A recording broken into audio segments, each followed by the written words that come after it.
तो बच्चों आज हम लोग कनेक्टिव टिश्यू वाला पोर्शन खत्म करते हुए जो प्लांट किंगडम का लेफ्ट ओवर पोर्शन था उसको खत्म करेंगे। इस तरह से 2 चैप्टर आपके साइमल्टेनियसली कंप्लीट हो जाएंगे। ठीक है। और एक बात आप सब ध्यान से सुन लें कि जो केमिकल इंटीग्रेशन एंड कोऑर्डिनेशन है उसका जो रिकॉर्डेड लेक्चर है वो आपको भेजा जाएगा। ठीक है। तो उसमें hormones, types of hormones and their function वो कंप्लीट रिकॉर्डेड लेक्चर है। ठीक है। मैं ट्राई करूंगी ढूंढने का, अगर मुझे मिल गया तो डेफिनेटली मैं भेज दूंगी आपको। ठीक है। You have to watch it. Okay. चलिए, कल हमने किया था कि एपिथेलियल टिश्यू कौन कौन सी तरह का होता है। आपको मैं पहले ही रिकॉर्डिंग भेज चुकी थी इन सबका, कल हमने सिर्फ रिवीजन किया था। ठीक है। तो एपिथेलियल टिश्यू कितने कितने तरह का होता है, क्या क्या होता है, वो सब हमने पढ़ा था। लास्ट जो पोर्शन हम पढ़ रहे थे वो थे ग्लैंड्स वाला। ठीक है। कि कितना कितना टाइप्स ऑफ ग्लैंड्स होते हैं और क्या क्या किस बेसिस पे हम उनको क्लासिफाई कर रहे हैं ग्लैंड्स को। हमने पढ़ा कि ग्लैंड्स यूनिसेलुलर भी हो सकता है जैसे गोबलेट सेल, मल्टी सेलुलर भी हो सकता है जैसे सलाइवरी ग्लैंड्स। ठीक है।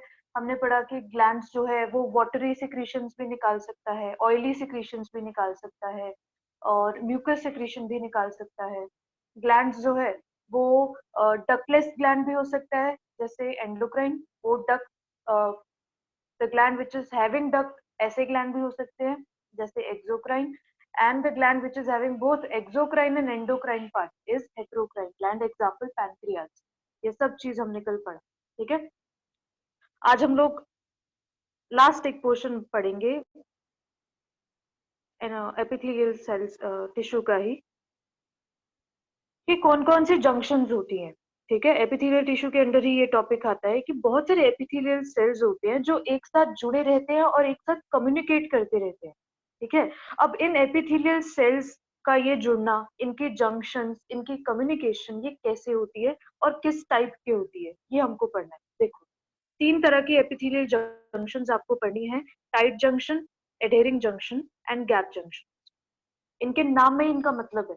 टाइट जंक्शंस मतलब समथिंग इज वेरी टाइट और वो दो सेल्स के बीच में जो लीकेज होता है उसको स्टॉप करेगी। ठीक है। मान लीजिए ये एक सेल है, ये सेकेंड सेल है, तो बिल्कुल इस तरह से टाइट जंक्शंस होती हैं जो बिल्कुल भी लीकेज या ट्रांसफर ऑफ सब्सटेंस को एकदम रोकती है, वो होती है टाइट जंक्शन। ठीक है। बिल्कुल लीकेज नहीं होने देती किसी भी चीज की। दूसरी होती है एडहेरिंग जंक्शन। एडहेरिंग जंक्शन का काम क्या होता है कि उसको नेबरिंग सेल्स को कनेक्ट करके रखना है। अडेयर मतलब चिपकाना, टू स्टिक।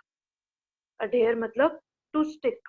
ठीक है। उसका काम क्या होता है अडेयरिंग जंक्शन का, कि आपस में सेल्स एक साथ स्टिक रहे, आपस में सेल एक साथ अडेयर्ड रहे, ये काम होता है एडेयरिंग जंक्शंस का। गैप जंक्शंस क्या होता है?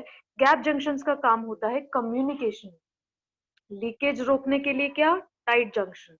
दो सेल्स को आपस में, एपिथेलियल सेल्स को आपस में अडेयर करके रखना, स्टिक करके रखने का काम किसका है? अडेयरिंग जंक्शंस का। गैप जंक्शंस का काम एक्चुअल में क्या होता है? It functions to communicate between the cells. That means gap junctions are the junctions which help to transfer substances from one to another cell. Do not confuse it with plasmodesmata connection. Okay, these are animal tissues we are studying. Okay, so how is this gap junction helping these cells to communicate and how the process is taking place? Let's study. Okay, मान लीजिए ये एक cell है, animal cell, और ये दूसरा cell है। Gap junctions कैसे होते हैं? ऐसे 6 कोनेक्सिन नाम का एक प्रोटीन होता है, you don't have to remember it. ठीक है। 1 2 3 4 5 6। ओके, तो ये बीच में इस तरह से स्पेस, फ्री स्पेस है ये। ठीक है। ये जो बीच में मैं सर्कल बना रही हूँ that is a free space. Okay, तो यहाँ नीचे भी इस तरह से, जैसे एक पाइप होती है, पानी की पाइप, उसको काट के रख दो, दोनों साइड से उसके एंड्स खुले हैं, सेम उसी तरह से ये है। ठीक है। ये ओपन एंड्स हैं इसके, ये दोनों। ठीक है। और ये बनी होती है, बहुत सारे कोनेक्सिन प्रोटीन्स जो होते हैं वो आपस में इस तरह से सर्कुलर पोजीशन में इस तरह से जुड़े होते हैं और बीच में ये खाली स्पेस बनाते हैं। ठीक है। तो ये एक सेल है, ये दूसरा सेल है। ठीक है। इस तरह से गैप जंक्शंस होती हैं। ठीक। ये जो गैप जंक्शंस होती है इनका काम होता है to move the substances from one cell to another cell and from another cell to this cell. Right. So इनका काम बेसिकली क्या होता है? कनेक्शन में, बहुत सारी चीजें जो है ये लोग ट्रांसफर करते हैं इन गैप जंक्शंस के थ्रू। ये आपस में बिल्कुल साथ में मिल जाते हैं और चीजों को ट्रांसफर करते हैं। एक तरह से जैसे होता है ना, टनल का काम करते हैं ये, एक तरह से टनल का काम कर रहे हैं चीजों को ट्रांसफर करने के लिए। ठीक है, so these are gap junctions. Okay, so they help to communicate, they help the cells to communicate with each other. Okay, next आपने पढ़ना है इसमें about the connective tissue. What is a connective tissue first of all, and why is it known as connective tissue? See, connective tissue मतलब it is connecting something, right? It is connecting something मतलब क्या चीज को connect कर रहा है? This is connecting actually, आपने पढ़ा होगा epithelial tissue के नीचे आती है basement membrane और उसके नीचे आता है आपका कनेक्टिव टिश्यू वाला portion. Okay, so it is connecting the inner parts of the body to the outer layers of the body, right? So it is connecting tissue, it is a connective tissue, right? Connective tissue जो है वो आपका काम करता है linking में और supporting में। किसकी? This they function in linking and supporting tissues और ऑर्गन्स ऑफ द बॉडी। ठीक है, उसको क्या काम करता है? Outer layer of the body से अंदर वाले ऑर्गन्स और टिश्यू को कनेक्ट करके रखना है। ये काम किसका है? कनेक्टिव टिश्यू का। ठीक है, कनेक्टिव टिश्यू आपको जितने भी कनेक्टिव टिश्यू मैक्सिमम आपको मिलते हैं दे आर फाइब्रस, उनमें कुछ ना कुछ फाइबर होंगे ही होंगे। ठीक है, but except except what? Blood. Blood जो है उसमें फाइबर्स नहीं मिलेंगे आपको। ठीक है, फाइबर लेस कनेक्टिव टिश्यू है ब्लड। ब्लड में फाइबर मिलेंगे तो उसकी फ्लूइडिटी में हिंड्रेंस आएगी, आराम से फ्लो नहीं कर पाएगा वो। ठीक है, सो ब्लड में कोई फाइबर्स वगैरह आपको नहीं मिलेंगे। ओके, बाकी सब में ऑलमोस्ट सब में आपको फाइबर्स मिलेंगे ही मिलेंगे। ठीक है, कनेक्टिव टिश्यू जो होता है आप कितने टाइप्स का पढ़ते हैं? कनेक्टिव टिश्यू में आप लोग पढ़ेंगे ये loose connective tissue, dense connective tissue and specialized connective tissue. Okay, loose connective tissue, dense connective tissue and specialized connective tissue. Loose connective tissue मतलब ऐसा connective tissue which is in loose form, उसमें जितना भी अंदर components हैं उस tissue के, they are present in a loose form, आपस में बहुत ज्यादा compact तरीके से जुड़ के नहीं रह रहे। ठीक है, तो आपको भी पता चल जाएगा कैसे। लूज कनेक्टिव टिश्यू में आप लोग पढ़ते हैं areolar connective tissue and adipose connective tissue. Now what is this areolar and adipose connective tissue and what are their function? Let's see. First of all, areolar connective tissue. Areolar connective tissue का काम क्या होता है basically? First you need to remember is that this areolar connective tissue is present almost everywhere in your body. This is present almost everywhere in your body. This is present below your skin. This is present below your epidermis. This is also present between your skin and muscles, right? This is also present around your blood vessels. Okay, this is also present around your nerves. Okay, आपकी ये जो nerves हैं इनके around भी present होते हैं कौन सा? Areolar connective tissue. ठीक है, एक तरह का रिपेयर टिश्यू भी है, it also helps in repair of so many things. Okay, तो बहुत ही ज्यादा काम का और बहुत ज्यादा अबंडेंस में प्रेजेंट है ये टिश्यू आपकी बॉडी में। ठीक, एरियोलर कनेक्टिव टिश्यू जो है उसके पास प्रेजेंट होते हैं फाइब्रोब्लास्ट। ठीक है, फाइब्रोब्लास्ट, ये सीक्वेंस तो आपको याद होगी। सबसे ऊपर होता है एपिथेलियम, एपिथेलियल टिश्यू, देन आता है बेसमेंट मेम्ब्रेन, फिर आता है आपका connective tissue and then last में आपका आता है मसल। ठीक है, ये आपका out to in correct sequence है लेयरिंग का आपकी बॉडी में कैसा होता है। ठीक है,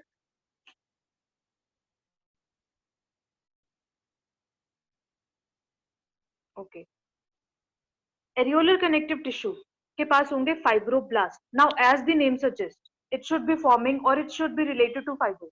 Okay, fibroblasts are the cells which secrete some proteins to form fibers.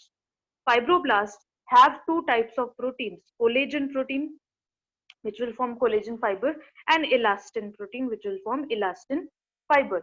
Elastin, as the name suggests, will be elastic. Okay, elastin, as the name suggests, will be elastic in function, and this is also known as yellow fiber. And collagen will be very stiff, very hard, and it is also known as white fiber. Okay, it is also known as white fiber. अगर हम structure की बात करें तो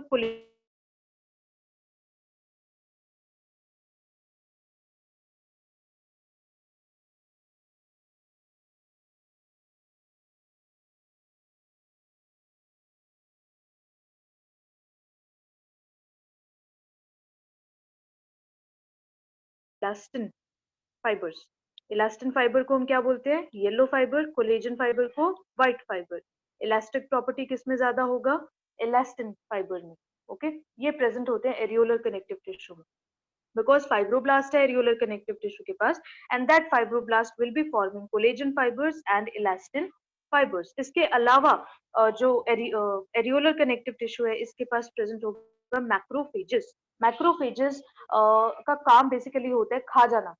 किसको खा जाना? जितना भी फॉरेन पार्टिकल है, जितना भी अनवांटेड पार्टिकल्स है बॉडी में, जितना भी अनवांटेड सब्सटेंसेस है या फॉरेन सब्सटेंसेस है या एंटीजेंस है, उनको खा जाना।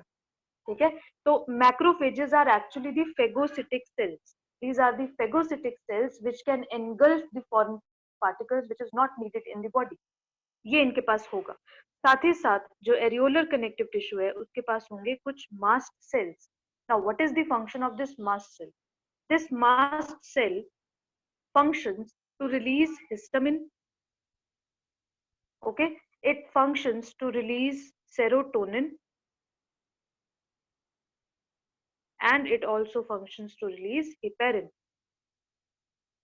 हिस्टामिन का काम क्या है? हिस्टामिन तब सिक्रीट होता है आपकी बॉडी में जब एलर्जिक रिएक्शंस होनी होती है। ठीक है, तो एलर्जिक रिएक्शंस कॉज करवाते हैं मास्ट सेल। साथ ही साथ जो हिपेरिन है that act as an anticoagulant property होती है हिपेरिन में, कोएगुलेशन को रोकता है ब्लड में। और सीरोटोनिन एक तरह का न्यूरोट्रांसमीटर है जो कि न्यूरॉन में केमिकल इंपल्सेस भेज रहा है। ठीक है, it is a type of neurotransmitter serotonin. ये सब कौन रिलीज करवा रहा है? Mast cell. ठीक है, तो mast cell, macrophages and fibroblast will be present in areolar connective tissue. अगर मैं आपको एक इसका डायग्राम बना के दिखाऊं एरियोलर कनेक्टिव टिश्यू का, तो ये कुछ इस तरह से फाइब्रोब्लास्ट सेल्स आपको दिखेंगे, और ये फाइब्रोब्लास्ट सेल्स में से ये आपको कोलेजन बनता हुआ दिख रहा है और ये इलास्टिन प्रोटीन बनता हुआ दिख रहा है। These are fibroblast. Okay, this is collagen protein और fibre, and this is elastin fibre. साथ ही साथ आपको ओवल शेप के मास्ट सेल्स दिखेंगे, और इसके साथ ही साथ आपको इस तरह के कुछ अमीबा लाइक स्ट्रक्चर मैक्रोफेजेस दिखेंगे, मैक्रोफेजेस। ओके, और साथ ही साथ उसमें जो फ्री स्पेस है वहां obviously that is matrix. Okay, तो इस तरह का स्ट्रक्चर होता है। दूसरी चीज जो आपको याद रखनी है about areolar connective tissue, areolar connective tissue में आपको याद रखना है कि द सेल्स और the structure of areolar connective tissue is also possessing some fat globules. Okay, it is also possessing some fat globules but in very small size. छोटे छोटे size के फैट ग्लोब्यूल्स भी प्रेजेंट होते हैं किसमें? Areolar connective tissue में।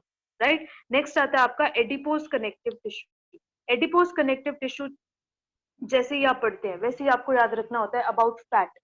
It is related with fat. Something if it is related with fat, then obviously it will be having property in insulating the body. Okay, this is also a type of loose connective tissue, and adipose connective tissue is also made up of fibroblasts which will secrete collagen fiber and elastin fiber.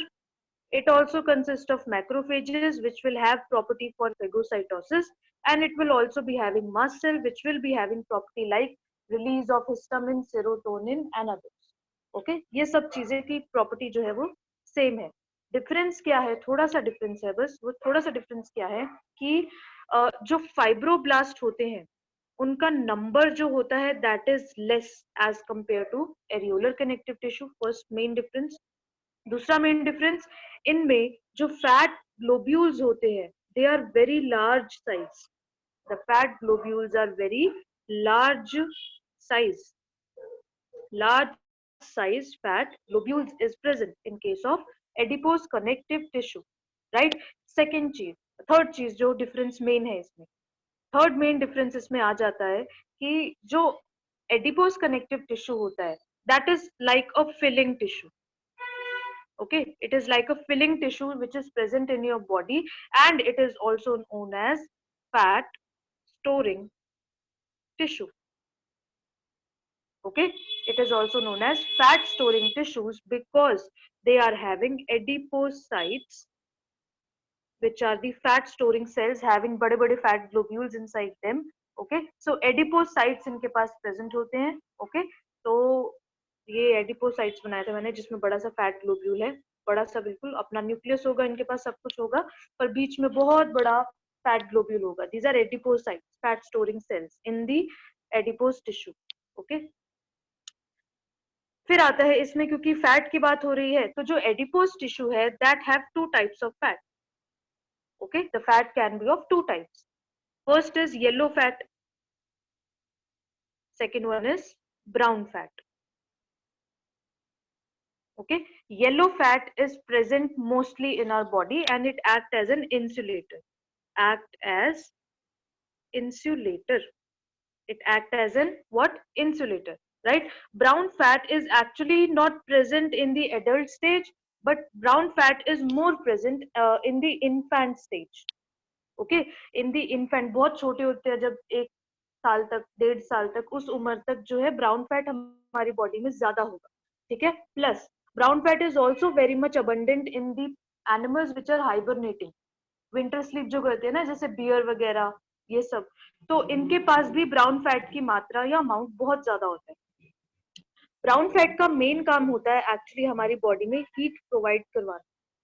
ठीक है, इसका main काम क्या होता है? Heat energy provide करवाना हमारी body में. येलो फैट का मेन काम क्या होता है? It is present mostly in adult में, तो यही है सबसे ज्यादा.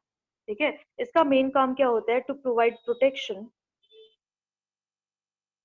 प्लस इसके साथ साथ क्या होता है इसका काम? It also act as an insulator. Okay, so brown fat is present mainly in the infants and all. Now why it is known as brown fat? Because in this type of fat cells in the adipose tissue, the iron amount is more in the mitochondria. ठीक है, brown fat में ज्यादा mitochondria आपको मिलेगा which is iron rich. That is why it gives brown color and that is why it is known as brown fat. Okay, so brown fat will be having more amount of mitochondria enriched with the iron. Okay, so that is why it is known as brown fat, more abundant in infants and hibernating animals, and yellow fat more abundant in the adult animals. और हमें भी सबसे ज्यादा yellow fat ही मिलेगा आपको. ठीक है, पता चल गया आपको. एडिपोज टिश्यू में एडिपोसाइट्स होंगे which will be having एक बड़ा सा fat globule inside the adipocytes.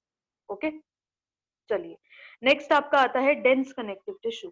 Now dense connective tissue में आप लोग को जो पढ़ना है, डेंस कनेक्टिव टिश्यू में जो आप लोग पढ़ते हैं, that is dense regular and dense irregular. Okay, dense regular connective tissue मतलब जो इसमें जितने भी फाइबर्स हैं, जो डेंस कनेक्टिव टिश्यू में, रेगुलर वाले में जितना भी फाइबर्स है, they are present in a very sequential manner. They are present in a very sequential and regular manner. ठीक है, that is dense regular connective tissue. But in dense irregular connective tissue बस ऐसे ही बिखरे हुए हैं इधर उधर, कोई रेगुलरिटी नहीं है. ठीक है, जो डेंस रेगुलर कनेक्टिव टिश्यू है that is actually of two types. Okay, लिख देती हूँ मैं आपको. जो डेंस regular connective tissue है that is actually of two types. Okay, what are the two types? That is tendons and ligaments. Tendons जो होते हैं that is made up of white fibrous connective tissue. White fibrous connective tissue मतलब collagen ज्यादा होगा इसमें. ठीक है, ligaments are made up of yellow fibrous connective tissue. मतलब क्या ज्यादा होगा इसमें? इलास्टिन ज्यादा होगा. ऑब्वियसली इनके पास भी कोलेजन होगा, इनके पास भी इलास्टिन होगा, but in case of tendons the amount of collagen is more as compared to elastin, and in case of ligaments the amount of elastin fiber is more as compared to collagen. Okay, regular में क्या आएंगे? Tendon and ligament. ठीक, अब ये जो tendon और ligament होते हैं ये प्रेजेंट कहाँ पे होते हैं? If you draw a bone structure,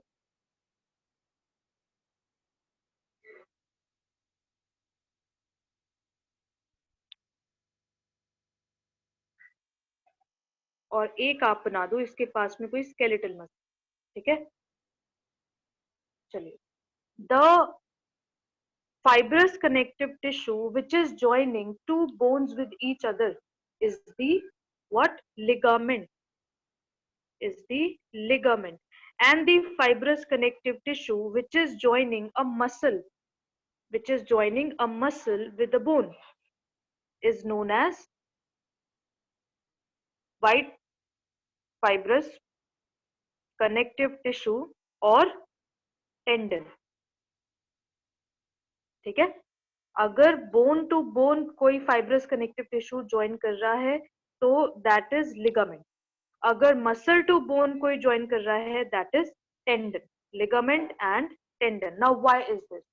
आपको पता है हमको अगर बोन को मूव करना है, ठीक है, अपनी एल्बो को मूव करो, अपने हैंड जो आपका आर्म है उसकी एल्बो को मूव करो आप, ठीक है, अगर आपकी बोन टू बोन ज्वाइनिंग जो है लिगामेंट के साथ ना होकर टेंडन के साथ होती तो क्या होता? देखिए, जब आप बोन को मूव करते हैं तो you know that you need some flexibility between that. अगर हम बोन टू बोन कनेक्शन में कुछ स्टिफ चीज डाल देते, कुछ हार्ड चीज डाल देते, कोलेजन जैसी, ठीक है, तो उसकी मूवमेंट ठीक से नहीं हो पाती, बहुत स्टिफ हो जाती, वो हाथ मूव नहीं कर पाता हमारा। ठीक है, इसलिए हमको कोई फ्लेक्सिबल चीज चाहिए थी दो बोन्स के बीच में, ताकि हम बोन्स की जो है मूवमेंट करवा सके। इस वजह से हमने दो बोन्स के बीच में लिगामेंट डाल दिया जिसमें इलास्टिक फाइबर्स ज्यादा है। मसल और बोन के बीच में क्या होता है, हमको बहुत स्टिफ चीज चाहिए, क्योंकि जो मसल्स बोन्स के साथ अटैच्ड है उनको एकदम स्टिफ एक्शन करना है, एकदम करेक्ट एक्शन करना है, उनको बिल्कुल इलास्टिक प्रॉपर्टी नहीं चाहिए। ठीक है, नहीं तो मूवमेंट होने में बहुत टाइम लगेगा। ओके, तो मसल और बोन के बीच में हमको क्या चाहिए? मसल और बोन के बीच में हमको टेंडन चाहिए which is comprised of more collagen fibres. ठीक है, तो इस वजह से बोन टू बोन कौन ज्वाइन करेगा? Ligament, and muscle to bone कौन ज्वाइन करेगा? टेंडन। ओके, चलिए मैं आपको डायग्राम बना देती हूँ और भी इजी हो जाएगा आपके लिए। ये मैंने बना दिया डायग्राम यहाँ टेंडन और लिगामेंट का। ठीक है, टेंडन का डायग्राम अगर हम देखें तो इस तरह से ये कोलेजन फाइबर्स आपको दिख रहे हैं बंडल में, ये सब कोलेजन फाइबर्स है बंडल में। ठीक है, these are all collagen fibres, और बीच में थोड़ा बहुत इक्का दुक्का इलास्टिन फाइबर्स भी आपको मिल जाएगा। साथ में बाकी सेल्स जो होते हैं फाइब्रोब्लास्ट सेल्स, ठीक है, और इसका ये मैट्रिक्स, ये सब आपको दिख जाएगा। This is regular, dense regular connective tissue. Okay, बहुत बढ़िया तरीके से आपको बहुत सारे कोलेजन फाइबर्स दिख जाएंगे ऐसे। लिगामेंट का अगर हम स्ट्रक्चर बनाए अंदर तो आपको ज्यादा अमाउंट में ये मिलेगा, इलास्टिन फाइबर्स ज्यादा अमाउंट में मिलेंगे, और साथ ही में फाइब्रोब्लास्ट आपको मिलेंगे जिसमें से इलास्टिन फाइबर्स निकल रहे होंगे, और थोड़ा एक दो आपको कोलेजन फाइबर मिल जाएगा। ठीक है, और साथ में ये बाकी मैट्रिक्स। क्लियर? ये स्ट्रक्चर होता है लिगामेंट का। नेक्स्ट आपका आता है about the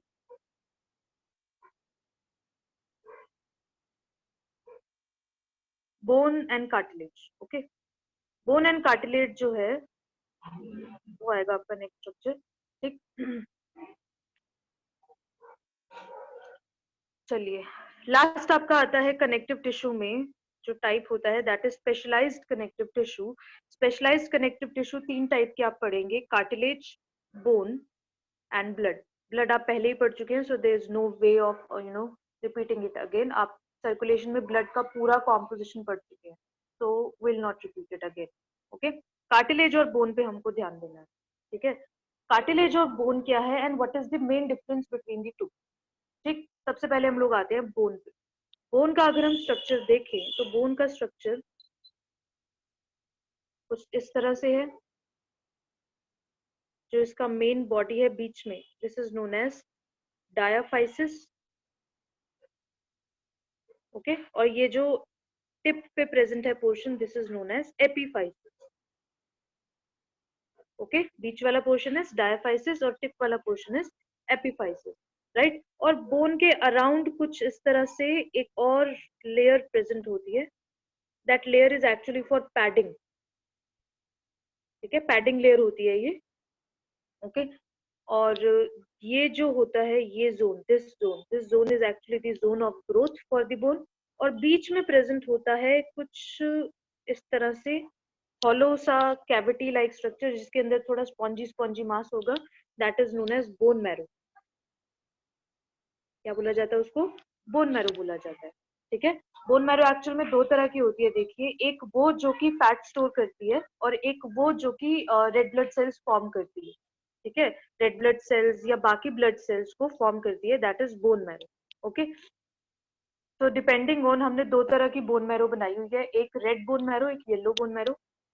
red bone marrow बच्चों में ज्यादा होती है और जैसे जैसे हम बड़े होते रहते हैं येलो बोन मैरो हमारी बढ़ती रहती है बॉडी में, ठीक है। चलिए, बोन में आपको जो चीज याद रखनी है वो कुछ इस तरह से है। कुछ बोन सेल्स होते हैं जिनके आपको नाम याद रखने होते हैं, ठीक है। क्वेश्चन आ जाते हैं कभी कभी। Osteoblast that actually secrete bony matrix या बोन फॉर्मेशन में हेल्प करवाता है, इन शॉर्ट, ठीक है। ऑस्टियोब्लास्ट जो है वो मेच्योर होकर, जब वो ये मेच्योर हो जाते हैं तो ये बन जाते हैं osteocytes, that is the bone forming cell, ठीक है। और बनाता है बोनी मैट्रिक्स, मतलब बोन बना कौन रहा है, ऑस्टियोब्लास्ट, और मेंटेन कौन कर रहा है, ऑस्टियोक्लास्ट, ठीक है। और एक सेल का नाम होता है आपका, जिसमें हमेशा बच्चे कंफ्यूजन दे देते हैं, ऑस्टियोक्लास्ट, ठीक है। एक था ऑस्टियोब्लास्ट एंड ऑस्टियोसाइट्स, ये है बोन फॉर्मिंग सेल। एक है osteoclast, this is bone degrading cell या bone eating cell, okay, bone eating cells. Okay, osteoclast, CLAST, osteoclast. These remove the old osteocytes and osteoblasts. जो पुराने osteocyte हो चुके हैं उनको ये खत्म करता है धीरे धीरे, क्योंकि ये तो जरूरी है, हमको पुराने बोन सेल्स को खत्म करना है तभी नए बोन सेल्स बनेंगे, ठीक है। और जिस उम्र में पुराने बोन सेल्स खत्म होते रहते हैं पर नए बोन सेल्स उस तादाद में नहीं बन रहे, फिर उस उम्र में हड्डियां झड़ने लग जाती है, बोल देते हैं ना, उस उम्र में हड्डियां जो वो घिसने लग जाती है, ठीक है। फिर बोलते हैं 40 और 45 की उम्र के बाद कैल्शियम की टैबलेट्स लो गई, ठीक है। तो ये कुछ सेल्स थे जो आपको पता होने चाहिए थे बोन के बारे में, ठीक है। चलिए,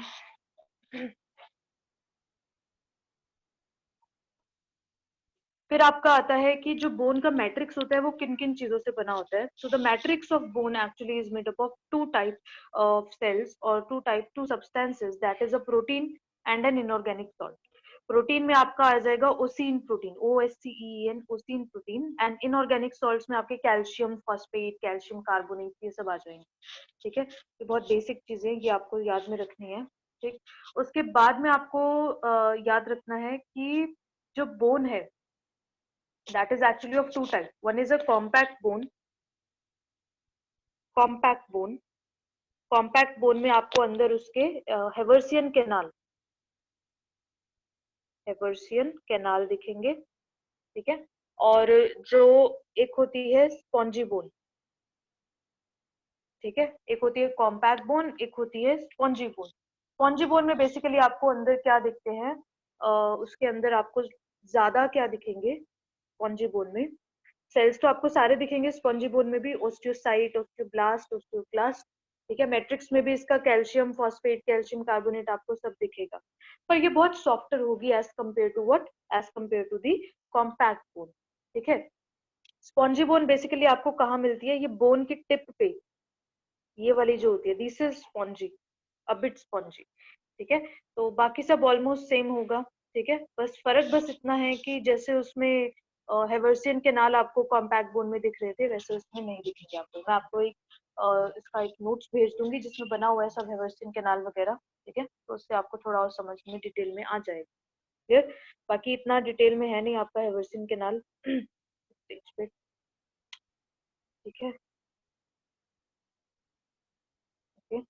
तो ये थोड़े बहुत डिफरेंस है कार्टिलेज और बोन में, वो हम देख लेते हैं। कार्टिलेज सॉफ्टर होता है ऑफ कोर्स, बोन जो थोड़ा हार्ड होता है as compare to cartilage. Cartilage is a bit flexible and bone is not actually flexible. अगर बोन फ्लेक्सिबल हो गया तो वो काम नहीं करेगा, ठीक है, बॉडी मूव ही नहीं कर पाएगी फिर, ठीक है। जो कार्टिलेज होता है उसका जो मैट्रिक्स एक्चुअली में बना होता है that is made up of flexible proteins, some fibres and chondroitin sulphate.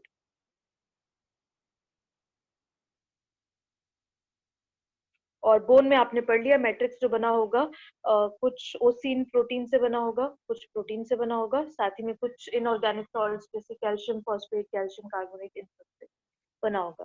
ठीक है, जो कार्टिलेज फॉर्मिंग सेल्स होते हैं, जो कार्टिलेज बना रहे हैं, उनको हम लोग बोल देते हैं कॉन्ड्रोसाइट्स।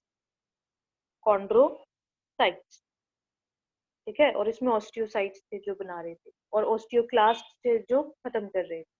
ठीक है, इसके अलावा जो आपको याद रखना है इसमें कि इनकी प्रेजेंस कहाँ कहाँ पे होती है। कार्टिलेज आपको पता है, आपका tip of nose, outer ear, pinna बोलते हैं जिसको। ठीक है, और साथ ही में आपकी जो रीढ़ की हड्डियां है, जो आपके वर्टिब्रे है, उनके बीच में, ये मान लीजिए एक रीढ़ की हड्डी है आपकी। ठीक है, तो इनके बीच में प्रेजेंट होता है कार्टिलेज। ठीक है, ताकि आराम से हमारी कमर वगैरह झुक सके, बेंड हो सके, मूव कर सके। ठीक, तो कार्टिलेज यहाँ प्रेजेंट होता है। बोन जो होता है वो बेसिकली आपका पूरा ही स्केलेटल स्ट्रक्चर बना रहा है, अंदर का पूरी बॉडी का आपका फ्रेमवर्क बना रहा है। ठीक है, तो बोन तो all over the body he present है आपका। Okay, and forming the skeletal structure. Cartilage में एक दो चीज आपको और याद रखनी है, उसके टाइप। तो 3 टाइप्स ऑफ कार्टिलेज जो है वो आपको याद रखने हैं। First is hyaline cartilage. Okay, first is, बस 1 मिनट का और है आपका lecture. Hyaline cartilage, then fibrocartilage and elastin cartilage. Hyaline cartilage आपका कहाँ मिलेगा? बेसिकली आपके बिल्कुल ग्लास लाइक होता है हाईलाइन कार्टिलेज, एकदम शीशे जैसा दिखता है। ठीक है, और प्रेजेंट कहाँ पे होता है? बेसिकली जैसे आपके बोन के बिल्कुल टिप पे प्रेजेंट होगा, या फिर आपकी ये जो ट्रैकिया है उसमें बोलते हैं ना सी शेप्ड रिंग्स होती हैं, वहां प्रेजेंट होगा हाईलाइन कार्टिलेज। ठीक है, और जो एम्ब्रियोज होते हैं उनका एंडोस्केलेटन जब बन रहा होता है, अभी बना नहीं है, वो कार्टिलेज का होता है। ठीक है, कुछ फिशेस का भी एंडोस्केलेटन कार्टिलेज का होता है, जैसे शार्क्स वगैरह। ठीक है, जो सेकेंड टाइप ऑफ कार्टिलेज था that is fibro cartilage. It is made up of collagen fibre. थोड़ा सा हार्ड हो गए बट स्टिल फ्लेक्सिबिलिटी होगा इसमें।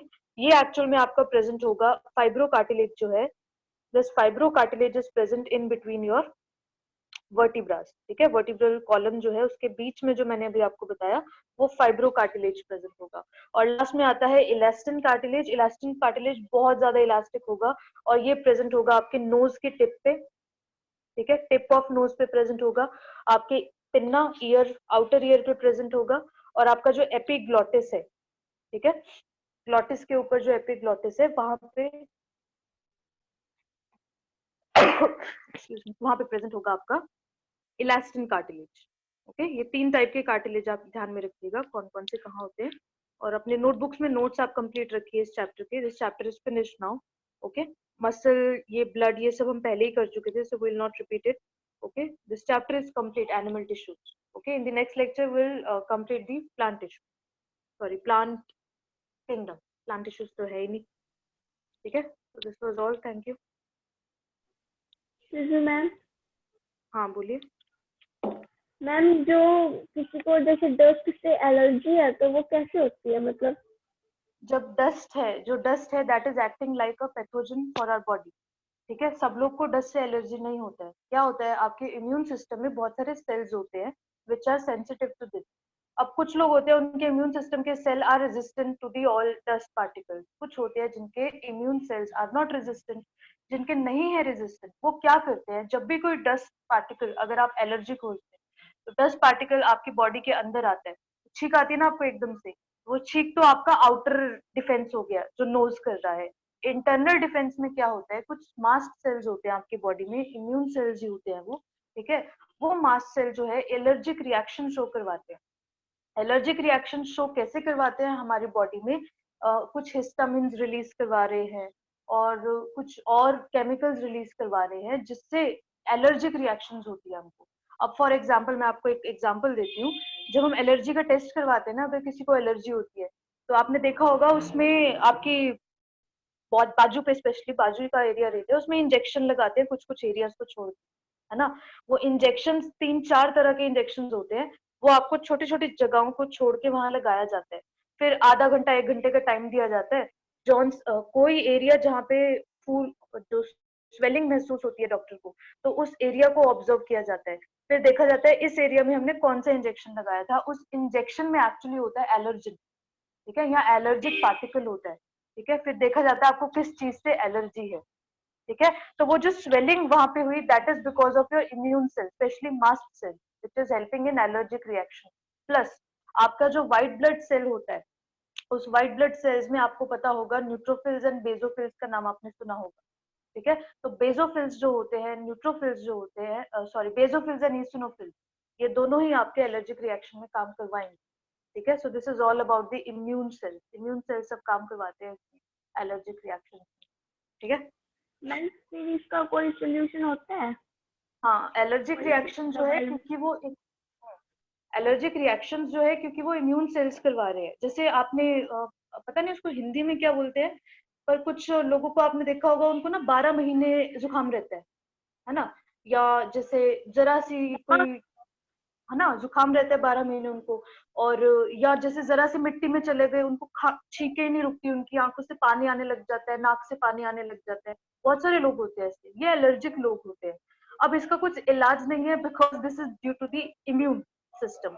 तो इसका मेन जो इसका तरीका होता है वो यही है कि आपका इम्यून सिस्टम को बूस्ट करने के लिए कुछ दवाइयां दी जाती है, ठीक है। या उस समय इमरजेंसी कंडीशन में आपको बोला जाता है कि भाई सिट्रजिन के पत्ता रखो अपने पास, जब भी आपको छींके लगातार आने लगे, आप सिट्रजिन खा लो।